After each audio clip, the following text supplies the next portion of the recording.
Think that I wasn't fine enough.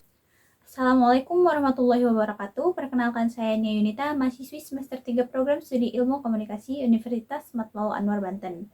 Dalam video kali ini saya akan menjelaskan dan menjawab beberapa pertanyaan dalam tugas yang diajukan oleh Ibu Nopi Rindiani MIKOM dalam mata kuliah Sistem Sosial Budaya Indonesia. Menurut Kamus Besar Bahasa Indonesia, budaya memiliki arti sebagai akal budi.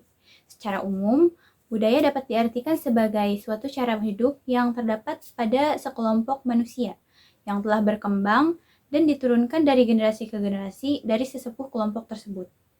Kebudayaan di masyarakat turut memberikan sumbangan pada pembentukan kepribadian seseorang. Budaya mempengaruhi kehidupan manusia dalam bersosialisasi, menciptakan masyarakat konsumtif dan masyarakat modern. Oleh karena itu, budaya tidak bisa dipisahkan dari kehidupan manusia. Menurut Arnold Toynbee, arti peradaban adalah kebudayaan yang telah mencapai taraf perkembangan teknologi yang lebih tinggi. Arnold juga menyebutkan peradaban sebagai kumpulan seluruh hasil budidaya manusia yang mencakup semua aspek kehidupan manusia, baik fisik maupun non-fisik. Peradaban adalah istilah yang digunakan untuk menggambarkan tingkat kemajuan sosial, budaya, dan ekonomi suatu masyarakat. Istilah ini sering digunakan untuk merujuk pada suatu periode dalam sejarah manusia saat mereka telah mencapai tingkat kemajuan yang signifikan dalam kehidupan mereka. Globalisasi atau integrasi internasional adalah proses integrasi dan interaksi bertahap di antara entitas individu di negara yang berbeda di seluruh dunia. Fenomena ini mengakibatkan masuknya budaya barat, pergeseran nilai-nilai budaya lama, tergerusnya kebudayaan lokal, terjadinya perubahan tata nilai dan sikap, berkembangnya ilmu komunikasi, pengetahuan dan teknologi, tingkat kehidupan yang lebih baik, sedangkan dampak negatif dari hal ini adalah pola hidup konsumsi, daya hidup kebarat-baratan, serta kesenjangan sosial. Perkembangan masyarakat sesuai dengan perkembangan teknologi memunculkan jenis masyarakat yang cenderung modern. Masyarakat ini memiliki sifat rata-rata individualis, memiliki orientasi ke depan, lebih terbuka dengan hal-hal baru, juga terdapat pembagian dan spesialisasi dalam hal pekerjaan. Menggunakan teknologi modern, anggota masyarakat bersifat heterogen, serta mobilitas masyarakat yang tinggi. Hukum adalah aturan untuk mengatur kehidupan bermasyarakat, sedangkan moral merupakan kaidah untuk mengatur kehidupan pribadi manusia. Hukum dan moral memiliki perbedaan dalam daya kerjanya. Kaidah hukum bukan hanya membebankan kewajiban kepada manusia atau normatif, tapi juga memberikan kekuasaan atau atributif. Sedangkan kaidah moral hanya membebankan kewajiban saja kepada manusia, artinya bersifat normatif.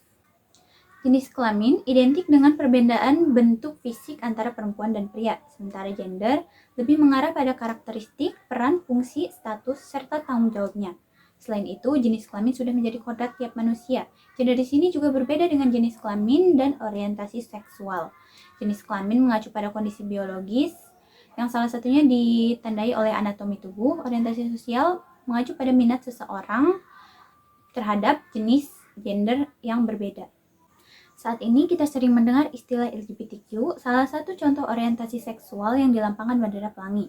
Istilah ini digunakan untuk mengakui keberagaman orientasi seksual dan identitas gender, serta menekankan pentingnya pengakuan, penghormatan, dan perlindungan hak-hak individu dalam kelompok ini.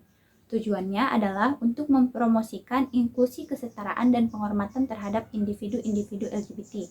Sebutan LGBT merupakan singkatan dari lesbian, gay, biseksual, transgender, dan juga queer. Penelitian menunjukkan bahwa orientasi seksual dapat dipengaruhi oleh faktor biologis dan genetik. Beberapa penelitian menunjukkan kemungkinan adanya faktor genetik atau hormon parental yang memainkan peran dalam perkembangan orientasi seksual seseorang. Selain itu, pengalaman dan faktor lingkungan juga dapat berperan dalam perkembangan orientasi seksual seseorang. Stigma, tekanan sosial, diskriminasi, dan pengalaman trauma mempengaruhi cara seseorang menyadari atau menerima orientasi seksual mereka. Terima kasih, hanya itu yang dapat saya sampaikan. Mohon maaf atas segala kesalahan. Wassalamualaikum warahmatullahi wabarakatuh.